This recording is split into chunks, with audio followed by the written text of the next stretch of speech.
You are listening to This is Oklahoma, hosted by Mike Hearn, telling stories of Oklahomans and those that have made it their home.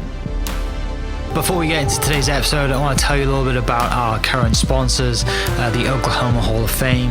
As you well know, if you've been following This is Oklahoma, they've been a huge part of this podcast. So this podcast is presented by the Oklahoma Hall of Fame, telling an Oklahoma story through its people since 1927. For more information on the Hall of Fame, go to www.oklahomahof.com and follow them on Instagram for daily updates at OklahomaHOF. What's up, guys? Welcome back to another episode of This is Oklahoma. Mike Hearn here, your host, back with another episode in downtown Oklahoma City today in the offices at Prairie Surf Studios, which is mental. I think it's bonkers to be here. Matt, I've been on a podcast before in your office at 405. It was a long time ago.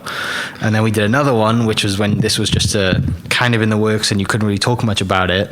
But now we're here. A couple of years later? I mean, you probably can't remember. Time goes by so fast now for you, doesn't it? Yeah, well, it's the 405 office feels like 5 lifetimes ago. Yeah. And probably the conversation that we had at Bedford, that was probably a year, maybe a little more than a year ago, yeah. But that feels like it was about 3 years ago. I mean, so much has changed since then. It's been fun. It's been awesome. And you're just finding time to breathe every now and then, take a drink of water and eat some, and then you keep going, right? It's been definitely a long haul. It's been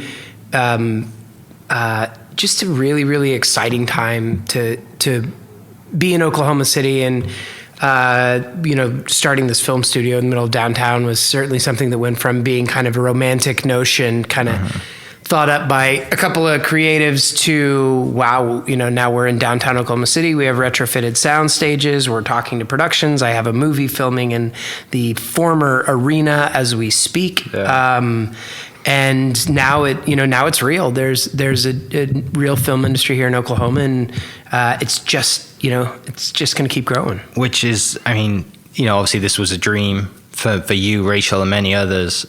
Gray, going all the way back to Gray, it's really cool to be here today, right? And thanks for giving me a tour, and I get a lot more context for it just walking around and remembering that we used to watch hockey games here and go to concerts here, and now there's movie stages and all this other cool stuff going on. And just timing, right? I mean, this started, when everything was announced, it was peak COVID, right? Yep. But the movie business was already, Flowers of the Moon was all the big rage at the time, and Reagan too. And now, kind of getting through COVID side of things, downstairs it's moving and shaking, isn't it? Yeah. Which is awesome. Yeah, when we were lucky in that there has been, and you've had many guests talk about it, us included. There was very much a film industry in Oklahoma that's been growing and growing and growing. I think going back all the way to Gray Fredrickson, and it's worth mentioning again, as I know I've said in previous podcasts. Rachel, my partner Rachel Cannon, and I were both Gray Fredrickson's intern on the very first film workshop that he ever did, the Oklahoma Film Institute that he did in partnership with Oklahoma City. When we started talking about doing film studios, Martin Scorsese they were still trying to figure out how to get Apple to film Killers of the Flower Moon here. Stillwater, the movie with Matt Damon, I remember was filming in the Beacon Building on Western. That was being sort of subbed as a soundstage at the time.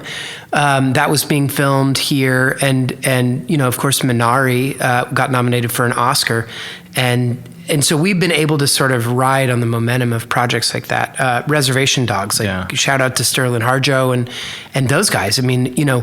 There's been a lot of momentum leading up to us, and Rachel and I saw the opportunity and COVID accelerated that.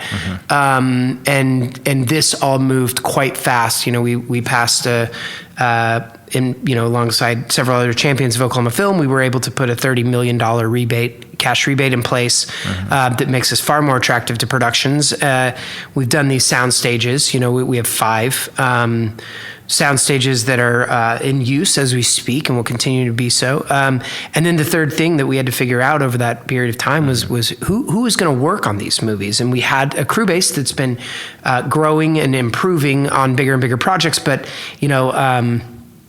now the rubber's meeting the roads, and now we're in this place where there's a real opportunity for lots of Oklahomans that are looking for work or that are working in other industries to really pivot into film and be able to work on really, really exciting projects like legacy style shows that we hope to and plan on bringing here. Yeah, and to that point, like today's topic obviously is about the workforce and the opportunity that you guys have and the partnerships that you now created with Francis Tull and OCCC and many others, I'm sure, which we'll talk about. But going back, just to give some context to people listening, how was it when you were coming up? And you mentioned being one of Gray's interns, and I know he's teaching a class and stuff like that, but obviously compared to today, the opportunity was nil to none, right? Compared to what you guys are creating now. Yeah, zero. I mean,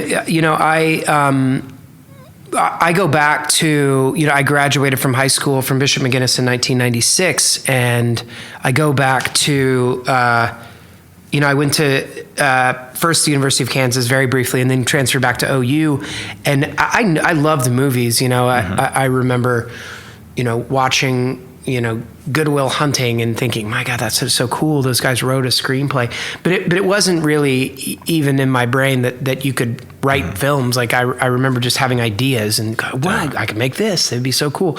But that was it. And so I was going to college at OU, and I really, I was partying all the time and had no direction. There certainly wasn't a path for me, and I was completely honestly, I was about to fail out of college. I had no direction, and really was beginning to make some choices I don't know were the strongest. And Gray Fredrickson, it came out that he was going to have the Oklahoma Film Institute, and what that was, and I'll say this over the course of this conversation, but the only way that you get really good and can work in the film industry is if you just are working on a film set. It's a hard environment to simulate. We've figured out how to do it, but Gray was really the first guy that said, you know what, we're going to create an environment where we're going to create a class, but rather than a class, what it is going to be is we're going to get a script, and it's going to be a week of pre-production. Mm-hmm. So that's all the planning, organizing, scheduling, hiring, casting. Then we're going to have a week of production, which is what you traditionally think of as cords, cables, cameras, the actors are acting. Mm-hmm. And then we're going to have a week of post-production, which is all about editing. And it was open to the public, taught at OCCC. Fritz Kirsch did it with them. And it was open to the public. And so one of my parents said, you should do this. And I did. And honest to God, I went through this and I fell in love with movies. I was like, oh my, you could do this. And I loved the pre-production part of it. I loved the planning. I thought it was so interesting how you schedule productions sort of in a non-linear fashion based on like first night and day, and then actors' availabilities and locations. And I thought that was so cool. And then the physical production part, it was incredible because you're watching actors work and lights and cameras. It was just sexy and fun. And post, I thought it was the most boring thing that I'd ever experienced. So I immediately knew that I didn't want to go into post, but really loved just the overall process. And after those 3 weeks, I went back to Dr. Andy Horton, who's running the Oklahoma Film Department, who's, besides Gray, my other kind of early mentor. But I hadn't met him at that point. I walked into his office and said I was going to change my major to film. I told my parents I was going to do it. My grandfather reluctantly endorsed that choice. And I was presidential honor roll through the remainder of my college years and absolutely crushed it. Had a job the day I arrived in Los Angeles on the TV show 24. And here I am 15, 16, 17, almost 20 years later. Yeah. Launching a film studio in downtown Oklahoma City, and so in that, I say that because I see the value of how film can change a person's life. Like it did change my life. I think back, like what would have happened if Gray hadn't had that program? Like what would have happened? And I don't know the answer, but I don't know that the answer is one that I want to think about. So, for me, so much of the why of this business has been, why am I doing this? Mike, and people that follow This Is Oklahoma, like I've worked as a photographer and traveled all around the world. I've gotten to make documentaries about amazing topics, and I've written television shows. Why would I step away from such sort of creatively satisfying and adventurous opportunities to do this? And the why for me is to create opportunity for others, to create opportunities for other Matt Paynes out there, because there's a lot that don't have a Gray Fredrickson. And so how do we cast that bigger net? And that's been kind of the driving force for me in everything that we've done here. So yeah, you're right, because you go back and you look and you're like, what if that person, what if your mum didn't see, or your mum and dad didn't see that, there was an opportunity that Gray was putting on this class, and then you go through and you fall in love, and at that point, like you said, you really lacked direction. You're like, I love this now. This is my thing. And now there's people out there who, they have a slight interest in, thanks to whether it's social media or more content or just more awareness. Now that there's a studio in downtown, there's an opportunity there, and it just seems up to this point, you've probably been, and I assume this, you've been, not struggling to find people to work, but like, there's come a point where we might get tight on people to work production here, because we need more workforce, and you hate to see people coming in from other states to work here, and you're like, why don't we just work towards building our own workforce here?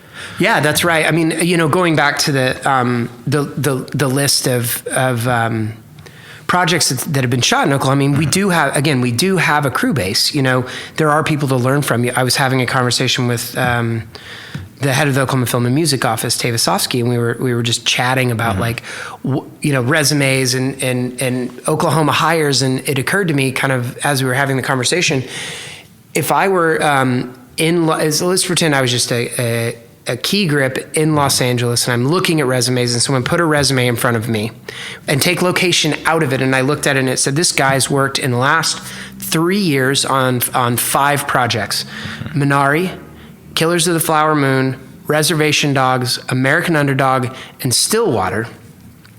I don't look at that resume and think, that dude's from Oklahoma. I look at that resume and I think, that dude's a badass. Yeah. Like, those are huge movies, And so to your point, we've created Oklahoma, like Gray and the Film and Music Office, like so many other people, Nathan Gardaki and Lance McDaniel, like all of these kind of heroes of Oklahoma City film have created an ecosystem where we have been able to have a crew base. But to your point, we have to have way more, and I go back to an early conversation we had in this building, and it's a big cavernous, empty building. And when we first took it over, it was mind-boggling to be like, wow, this is 1.3 million square feet, and Rachel and a former employee of ours and me, we're the only people in this whole place, besides a couple security guards and maybe a few people that have built homes in hallways that we're not aware of yet. We had a call with Amazon.com, Amazon, the streaming platform, and they're like, how big is your workforce? We're like 3, and I kind of felt like I was being a little deceptive in even saying 3. I know we can have up to like 5 or 6 working at the same time. Right. The number shifts around a little bit, but I was like, better pad this one 3, and they were like, man, you really to compete with Atlanta, you need like 10 or 15. So a movie crew, that's 250 jobs. Those are 250 people. Yeah. So you start thinking, okay, cool, we got work to do. So, for Rachel and I to get this studio up and running, like the first year of our business was literally lobbying and trying to pass legislation and building a workforce in the middle of a pandemic. We weren't doing anything around revenue because you just couldn't. You had to build this foundation. So, but in doing that, what I discovered was, not only do we have a state government and a city government that are very, very excited about ushering in new industry, but you have university partners, colleges, community colleges, and a fantastic career tech system in Oklahoma that are able to do things that you couldn't even imagine, and their willingness to help us create courses and craft courses, more specifically targeting the workforce directly, has been amazing. So, there is an urgent need for workforce, and these jobs, when you think about film jobs, we there are different categories, right? That you have your production management people. So production management, like these are the guys that they get the script and they're like, all right, like what I talked about earlier, they're going to break it down. They manage the crew and the call sheets, which tell everybody what time to show up and where to show up if the show's moving around. It's scheduling, it's budgeting, it's all of that. So that's kind of a category, production management. Then you've got your cords, cameras, and cables, and this is This is when you think of a movie set, what kind of comes to mind for these are the technicians that are running the cameras, but you think about running a camera, you got a guy that's, looking at the viewfinder. You've got a cinematographer who's creating the overall look.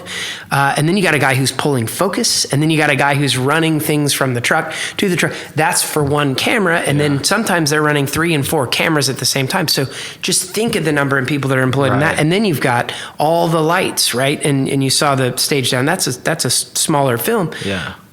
All of the things that go into shaping that light, you're putting up lights, you're hanging lights, you're creating shadows around the lights. So all those are jobs. And then the next pillar is your art department. So your art department is kind of everything else. It's what does the set look like? So that is it's construction, and it's building the sets, and by the sets I mean the walls, and the paint that goes on the walls. So right now downstairs we have a prison, but then it's welding, and it's paint, and it's distressing the paint, and then after that it's like dressing the set. So then it's like we got to come in and we got to install, like the prison set downstairs, we got to put in lights that are for alarm bells, and then we're gonna and you do that, and then you go in and then you get more granular, and you're like, now we got to make it really feel like a prison. So here's a guard shack.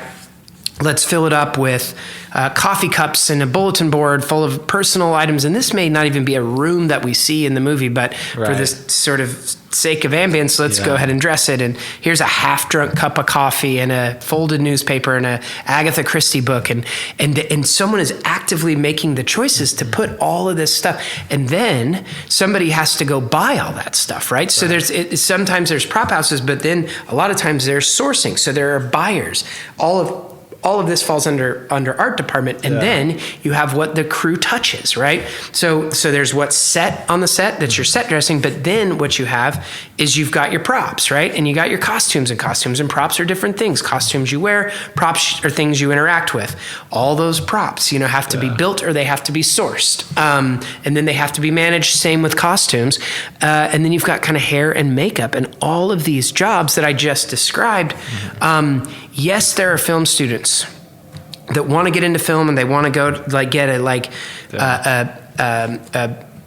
BA in film or whatever, and they get an overview of all these departments. But really, the kind of jobs we're talking about, like take a set decorator, for example. That's interior design. Yeah. So if you have a background in interior design, you fundamentally understand how it works.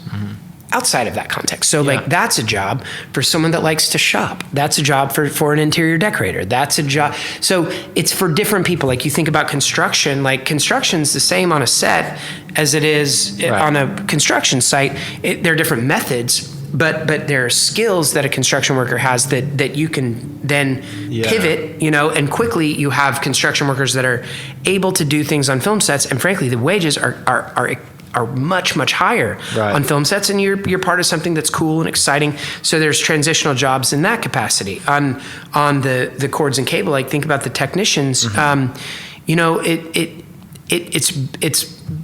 It's work that is very teachable. It's something that you have to learn over time, but it's sort of, you need an environment where you have a mentor and you're watching it happen and you're engaging and interacting, and it's very tactile. And like I said earlier, you need to really be on a set for hours and hours and hours a day, just learning. It's practice. It's a trade. Yeah. So all of these things are different jobs, and we've got to fill them all. And what we want to do is, like, people will come in from California. Yeah. They'll come in from Atlanta. They'll come in from New Mexico. They might come up from Dallas, Louisiana.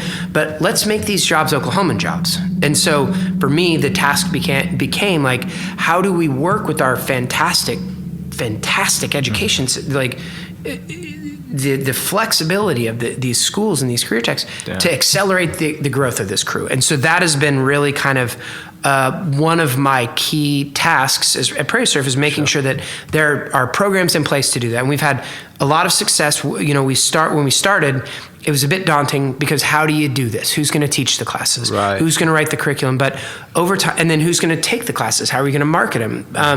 The first thing we did was we hosted an event called Pathways. We had a lot of people that reached out and said, I want to work at Prairie Surf. Mm-hmm. right? What does that mean?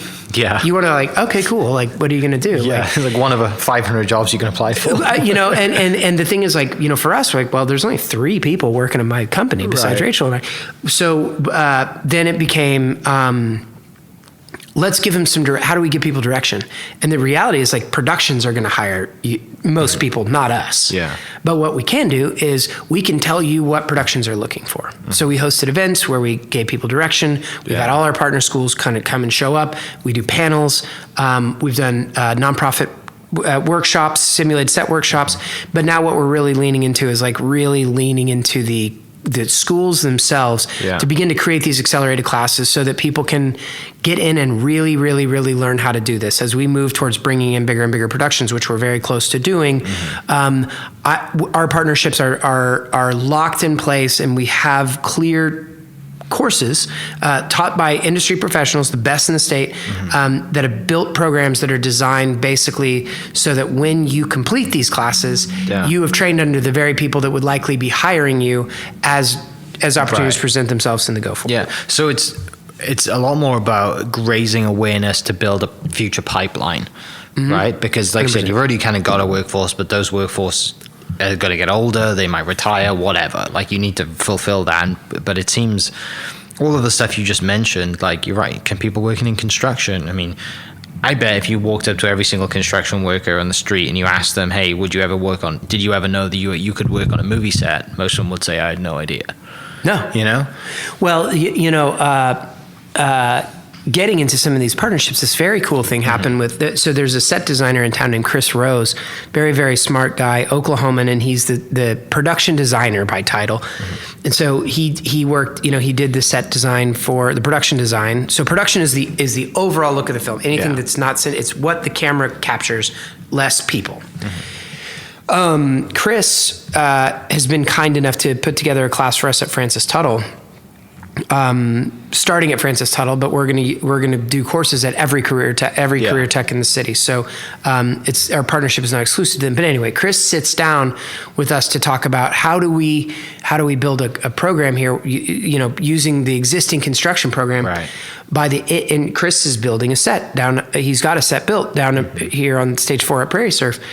By the end of the meeting, the team at Francis Tuttle said, you know what, we actually have a construction program going now.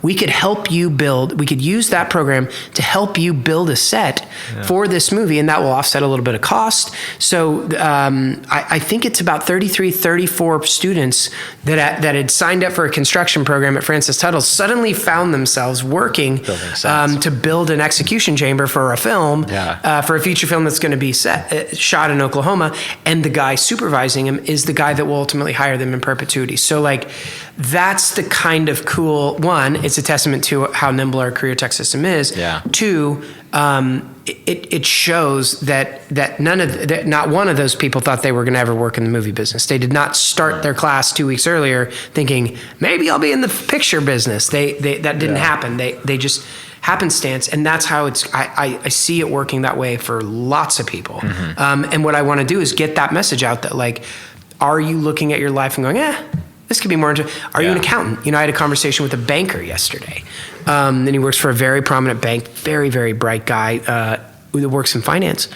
He's like, Matt, he's like, I've got all this creative ambition in me. He's like, I've never really been able to merge it with my finance background. I'm like, funny thing, I'm teaching, not me, God, definitely not me, but through my partners at Francis Tuttle, in February, we're also launching an accounting class that's put together by an extremely savvy production finance person named Tanya Ruby. She's brilliant, whip smart, and she's putting together a finance and payroll class, and it's not like, hey, welcome to your accounting class, like this is how QuickBooks works or how an Excel spreadsheet operates. It's not that. Are you a CPA that's looking to do something interesting? Let us teach you about finance and film and how that works. So quickly you take someone who just wants to do something a little bit different, like the guy I was telling you about, and you give them the skill sets, and suddenly that becomes a real asset to the industry because nobody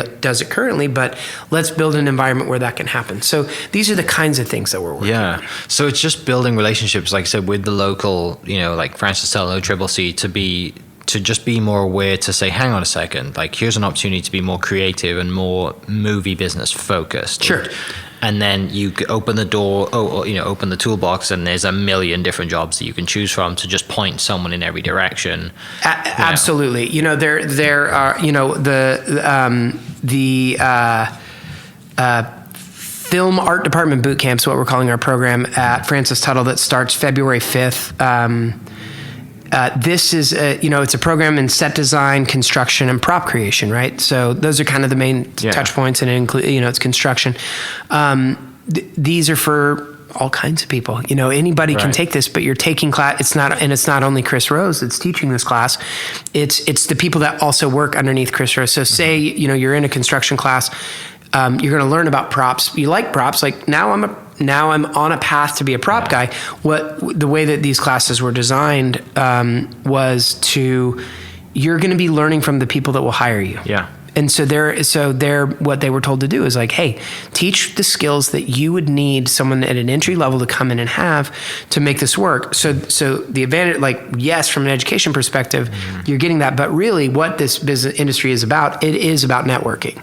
And it is about who you know and who you can get to believe in you, because I think uniquely to film, we talk about the sort of scarcity of jobs back in 2000 when I was first entertaining this idea. If you didn't know somebody, you didn't work. That's still kind of the case, it helps to know somebody, but now the people teaching the classes are the people to know, and there are more and more people that are working in film. So, there's not a day that passes in Oklahoma City that I don't run into somebody that I know that is in some way working in media. It's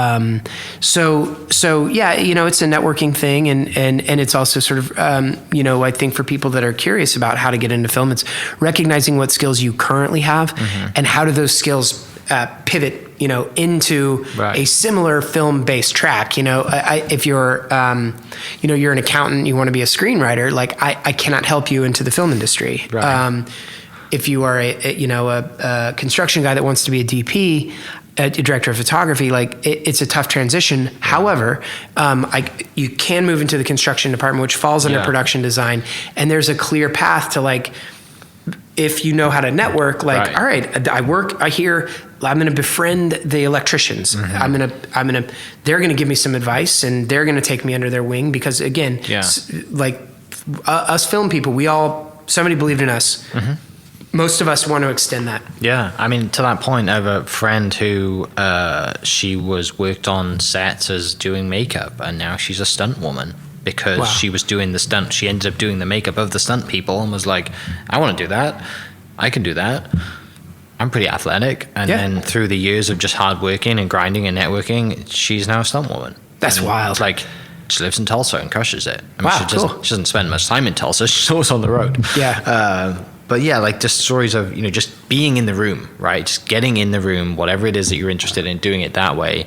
And then, like I said, networking and seeking out, okay, well, like I said, if that's the DP, I want to go and how do I get to him? Or how do I get in front of him? How do I add value to this person so he knows that I've got a work ethic? Sure. So give me a chance somewhere else. Well, and on the DP path, we've talked a lot about our program at Francis Tuttle. Now I'd love to shift and talk about the OCCC program because that is more specific. So after Gray Fredrickson started the Oklahoma Film Institute, in the program there, along with Fritz Kirsch and a bunch of other people, the OCCC program grew out of that, and OCCC is it is the most amazing film program. Like the equipment that they have is absolutely state of the art. The cameras that the students can use, the teachers are terrific.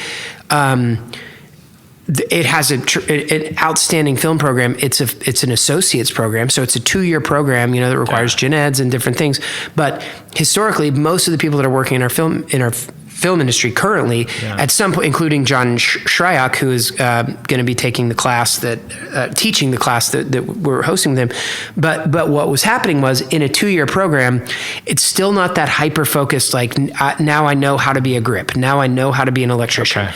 Now you have an overview. So at the end, you are quasi-competent enough to be a PA, you know, and what I need to have happen, and what the state's industry needs in general, is to have people that are a little more hyper trained, you know. And so OCCC, Jeremy Thomas, who's the interim president, and a friend to Prairie Surf, and a personal friend, we sat down with him, and I said, look, your program this is only like a few months ago. The film program you have is great, but man, I need people to be like ready come March, and he and his team, alongside Gray and Sean Lynch and Greg Malott and the guys that teach film, they put together this grip and electric intensive, which both fall under the category of director of photography.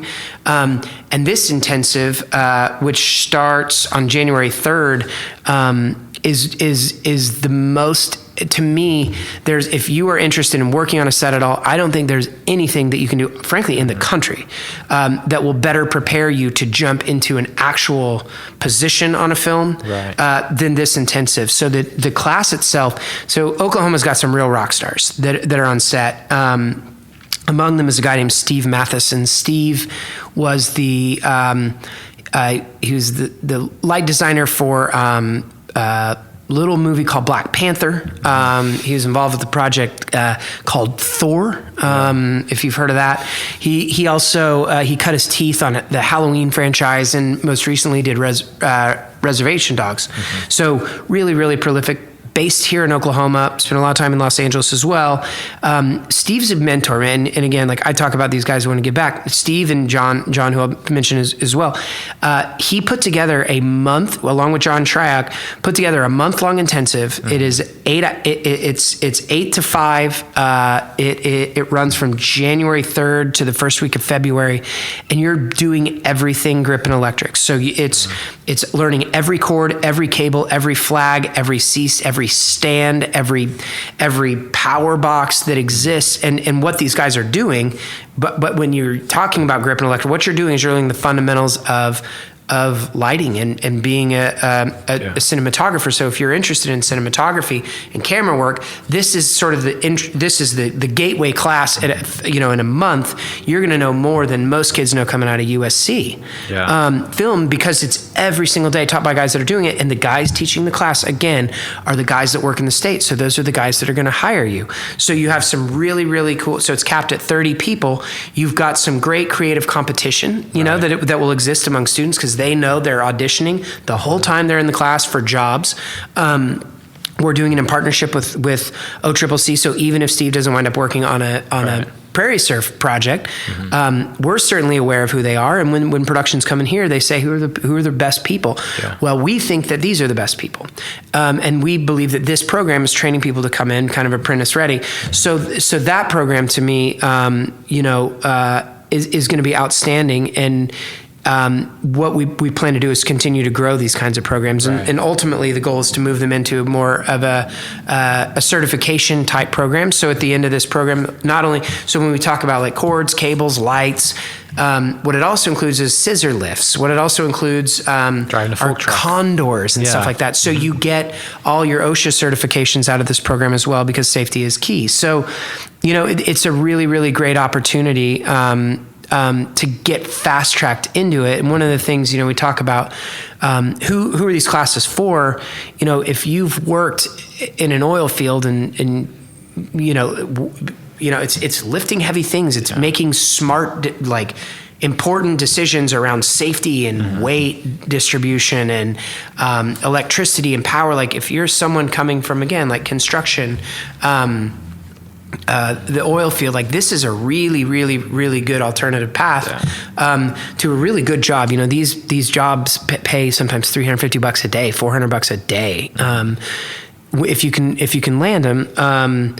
And grip and electric again is the path into film, and what's great about OCCC is like you can go into the workforce, or you plug into the associates program and you go into the associates program far stronger. So if you're an aspiring filmmaker, a deep fundamental understanding of how lighting really works from a sort of nuts and bolts perspective really empowers you to go through a 2-year program and complete a 2-year program in a way that like just coming out of, I just graduated from Putnam City North, and now I'm going through this 2-year program. Like, I took some media classes and know how to work an SLR camera. Like, maybe not as good. So I'm really, really proud of this program, and I'm very confident that it will be an effective tool to get people to work. Yeah.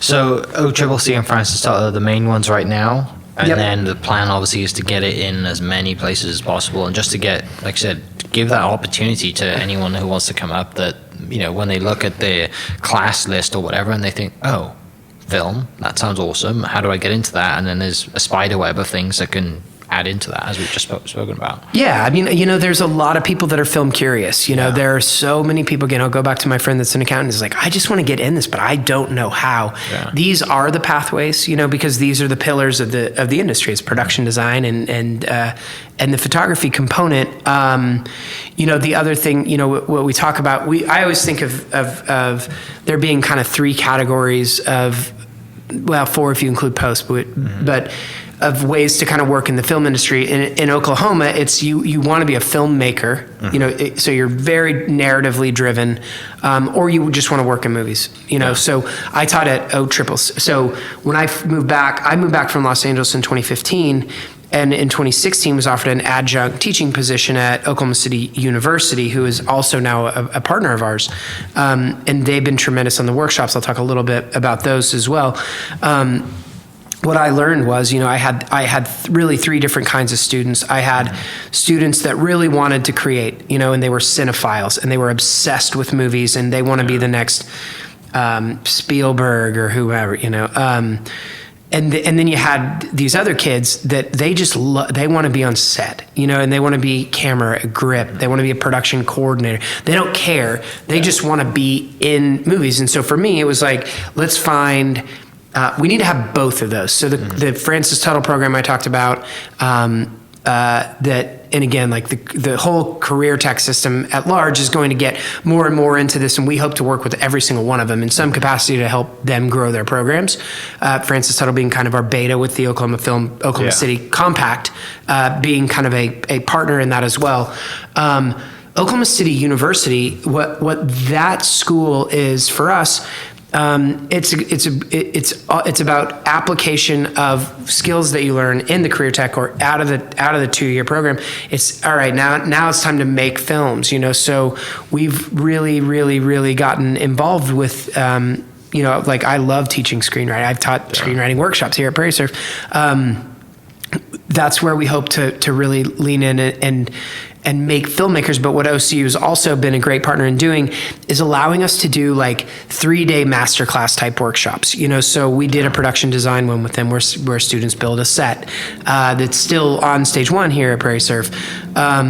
They also did a production management class, and we brought in a guy named Richard Rosser, and Richard he's the first guy who gave me my first job in LA, assistant director on 24 and This Is Us and Quantico and like these huge shows, and Richard came in and does this great program where he's teaching kids how to like read a script and break it down.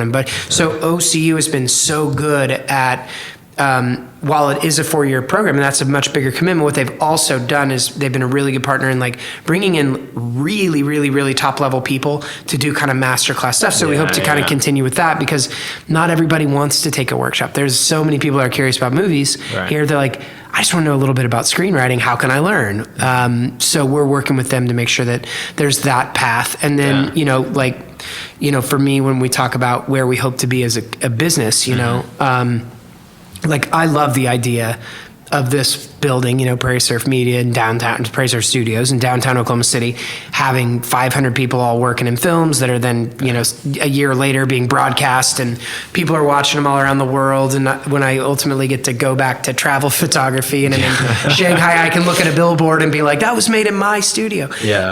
I look forward to that day, but the day I really look forward to is I look at Sterling Harjo and I look at Reservation Dogs. And Sterling and I went to OU together. We both graduated from Andy Horton's program. As did Rachel, and Sterling is, he's Native American, and he figured out how to make movies, and he made them again and again and again. And his show is incredible. If you haven't watched it, like you must watch it. Yeah. but I want 10 Sterlings, you know, like I hope I get to make more movies. I hope I get to direct. I hope I get to write. I hope I get to make the documentaries and do all the things that I'm passionate about. But what I really hope is that out of these programs in, say, 5 years, rather than sort of bringing some production that was developed for Netflix, you know, whatever, here to film in Prairie Surf. I hope that it's a project that, like, look, somebody out of one of our programs got with another kid who took another one of our programs and was a killer cinematographer, and then this writer came out of Oklahoma City University, got together, and they figured out how to make this badass show that, you know, just got a $80 million pumped into it, and now it's being made in Prairie Surf as a Prairie Surf production. Like, that's the goal, because then at that point, like, you know, we're a fully vertically integrated studio, and our industry is definitively ours, and that's where I hope to get. And I can't do it without workforce, you know. So while we are very much in the soundstage business, what is critical to the success of that business is growing this workforce as quickly as possible, and that's what we sort of set out to do. Yeah, just creating a melting pot of film in Oklahoma City. Yeah, right. You know, and I think, you know, as people sit out there, one thing I would add is, you know, when you look at the value proposition of these courses, you know, we've created classes with the best people, and we've created classes to the best of our ability that when you complete them, if you work hard and if you work hard and you do what is asked and taught, and you show up and you're on time and you don't complain and you understand discipline and you get better, you're going to get a job, you know? And so there, you know, historically, like when I went to the Oklahoma Film Institute, it was a romantic notion for me. You know, I remember, it cost like $1,000 or something. I mean, it was expensive. And I imagine me, my mom or dad being like, $1,000 for movie camp. Ugh, you know, like, I don't want for a kid with no direction. For a kid with no direction. All right, hope this one works. You know, last year it was summer in Mexico. Like, that one didn't pan out. Like, hopefully we can get you with this one. Yeah. This is far different. You know, when you look at that price point, as you go on there, you know that money that you're putting in is really genuinely an investment in yourself, and it is putting money in a place so that it can sit there, and you will make it back in spades, because the industry here is going to continue to grow. And this is kind of the beginning. Yeah. And, you know, I think a great analogy, you know, I heard a friend of mine mention was, you know, you think of like the story of Noah's Ark, you know, and we feel like we've been building Noah's Ark in a lot of ways, and like, everybody looked at him like he was nuts when he was building the ark, but the minute that it started raining, they were like, "Oh man, like we're building the ark." And it's you know, but it's about to start raining, the clouds are coming in, and so it's time to jump. And if you get in now, you have really, really, really, really good first movers advantage in moving into this industry and being able to grow. So you know, I encourage people to really take these classes, ask questions. Understand what it is that you want to do and what you hope to get out of it, ask questions, and sign up, because we are watching who takes these courses. Yeah. And this is who we're betting on. To that point, where can they go? People listening or parents listening might have kids. Like, is there a link, a website that we can send people to that I can put in the description? We are continually posting links to sign up for these classes on the Prairie Surf Media social channels. So make sure you follow us on Instagram, LinkedIn, and Facebook. We'll post these links. You can also go to the Francis Tuttle website.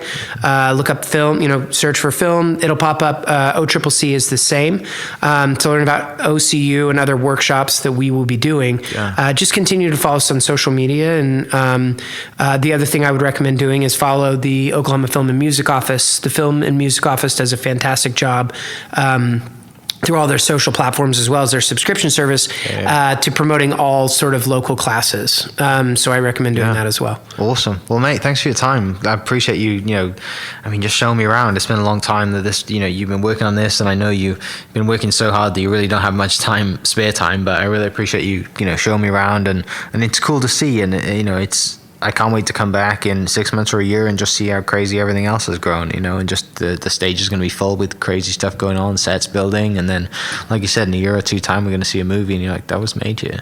Yeah. Which is so wild to think that, but it's so cool at the same time. Pretty cool. Well, I very much appreciate all you do for Oklahoma. Stay tuned.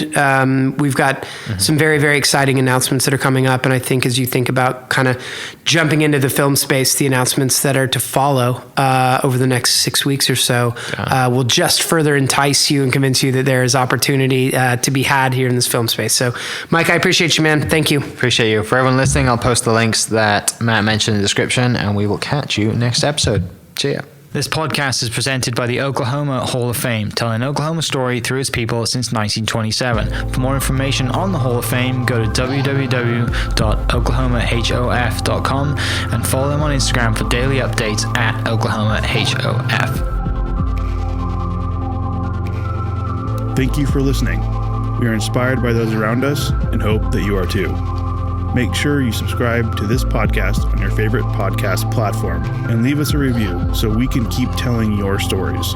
For more great Oklahoma content, follow This Is Oklahoma on Facebook and Instagram.